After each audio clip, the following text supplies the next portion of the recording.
2021년 7월 2일 금요일입니다. 오늘도 매일매일 주님과 하나님의 말씀 붙들고 하나님 인도하시는 그 길로 우리 기도하면서 함께 나아갔으면 좋겠습니다. 오늘도 함께 묵상할 말씀은 에베소서 2장 11절에서 13절까지의 말씀 보시겠습니다. 에베소서 2장 11절에서 13절. 그러므로 생각하라. 너희는 그때의 육체로는 이방인이요 손으로 육체에 행한 할례를 받은 무리라 칭하는 자들로부터 할례를 받지 않은 무리라 칭함을 받는 자들이라. 그때의 너희는 그리스도 밖에 있었고 이스라엘 나라 밖의 사람이라. 약속의 언약들에 대하여는 외인이요 세상에서 소망이 없고 하나님도 없는 자이더니 이제는 전에 멀리 있던 너희가 그리스도 예수 안에서 그리스도의 피로 가까워졌느니라. 오늘 본문은 그러므로 생각하라 이렇게 시작이 됩니다. 바울이 에베소 교인들한테 너희들 생각해야 돼 그러면서 그 교인들에게 상기시키려고 하는 게 무엇이냐면요, 이 에베소 교인들이 이방인이었다는 사실을 상기시킵니다. 그들은 이스라엘 백성들이 아니죠. 할례하고 아무 관계가 없는 사람이며 그리스도 밖에 있는 사람입니다. 예수님하고 아무 관계가 없는 사람이고 약속이 전혀 해당되지 않는 사람입니다. 그래서 에베소 교인들은 하나님도 없고 하나님 밖에 있는 그런 존재가 바로 너희들이다. 너희들 잘 생각해봐라. 원래 너희들이 있었던 자리가 어디인지 잘 생각해봐라. 이렇게 말씀하고 있는데요. 이것을 오늘 우리에게 적용하면 사실 우리도 마찬가지예요. 한인 장로교회 여러분들도 똑같습니다. 여러분, 우리도 이방인이죠. 유대인이 아니에요. 할례란 하나님의 백성이 되는 표시인데 우리는 그거하고 아무 관계가 없죠.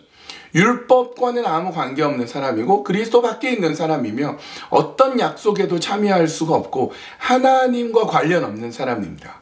그러다 보니까 아무 소망도 없고 아무 감각도 없는 그런 사람으로 우리는 살아갈 수밖에 없는 그런 존재라는 거죠. 우리가 그런 존재예요. 우리가 그렇게 아무런 약속도 없고 소망도 없고 미래도 없고 하나님과 관계없는 사람으로 그렇게 이방인으로 있었던 그런 존재라는 것을 우리는 상기해야 되고 기억해야 되는 겁니다. 생각해야 되는 거예요. 가끔 저는 그런 생각을 해봅니다. 만약 내 삶에 하나님이 없었다면, 하나님을 모르고 살았다면 어땠을까? 하나님이 어떤 분인지도 모르고 신앙도 없고 하나님과 관계없는 그런 삶을 살아간다면 나는 어땠을까? 어쩌면 내 삶은 정말로 아무 소망이 없고 허무주의에 빠졌을 거라는 생각이 듭니다. 삶에 대한 목적도 없고 하나님에 대한 감각도 없기 때문에 죽으면 그만이라고 생각하고 죽음 이후에 대해서 아무 생각도 안 했을지 몰라요. 어쩌면 그렇게 살았을지도 모릅니다. 얼마 전에 삼풍백화점에서 살아남으신 분이 쓴 책을 이렇게 본 적이 책을 쓰고 그분이 이제 인터뷰한 것을 들은 적이 있는데요. 이분이 삼풍백화점이 무너질 그때 무너진 그곳에서 근무를 했대요. 근데 누가 호출하는 바람에 그쪽으로 이동하는 중에 건물이 무너졌습니다. 그러니까 걸어가는데 뒤에서 건물이 무너져서 좀 다치긴 했으나 부상은 당했지만 죽지는 않았어요. 살아남았어요.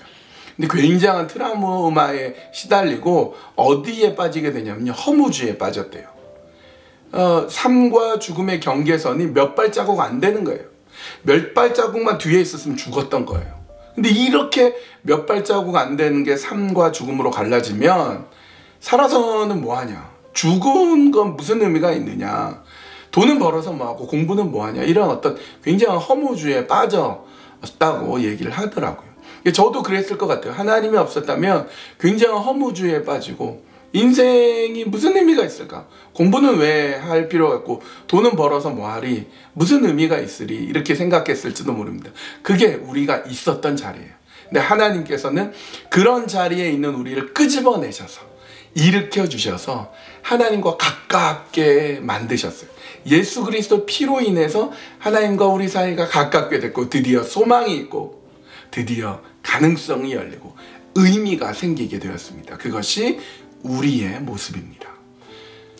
그래서 이 시간 기도할 때는요, 내가 늘 생각하며 살게 해주십시오. 내가 원래 어디 있었던 존재이고 하나님께서 나를 거기서 어떻게 건져내셔서 어떤 의미 있는 삶으로 만들어 주셨는지 생각하며 살게 해주시고, 그런 존재로 부르신 하나님의 놀랍고 귀한 뜻과 은혜 가운데 내가 서도록 인도하여 주시옵소서. 그렇게 기도하고요. 이 시간에 또 양승천 선교사님 이국에 있습니다. 이국에 있는 양승천 선교사님 붙잡아 주시고 은혜 내려주시고 그곳에서 위험에서부터 건져내 주시고 복음을 잘 전하게 하여 주시옵소서. 이렇게 함께 기도하시겠습니다.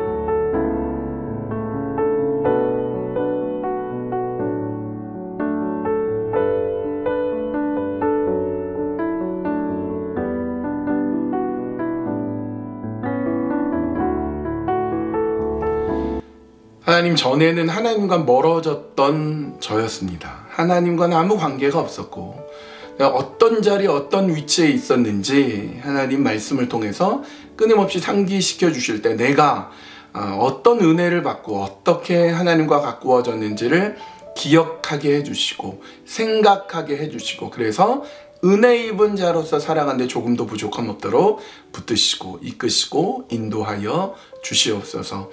하나님, 이국에서 사역하는 양승천 선교사님 위해서 기도합니다. 선교사님의 삶과 사역과 기도와 또 그 나라 백성을 향한 하나님의 놀라운 뜻을 온전히 이루어가는 그런 우리 선교사님 되도록 이끌어 주시옵소서. 주님 의지하고 주님 바라보는 귀한 선교사님 되도록 주님 함께하여 주시옵소서. 예수님의 이름으로 기도합니다. 아멘. 오늘 금요일 한 주간이 다 지나갑니다. 하나님의 은혜 없이는 하루도 살아갈 수 없는 존재임을 고백하면서 오늘도 기쁘게 감사함으로 우리 보내셨으면 좋겠어요. 기도하면서 날마다 승리하는, 오늘도 매일매일 주님과 함께 동행하는 우리 모두가 되셨으면 합니다.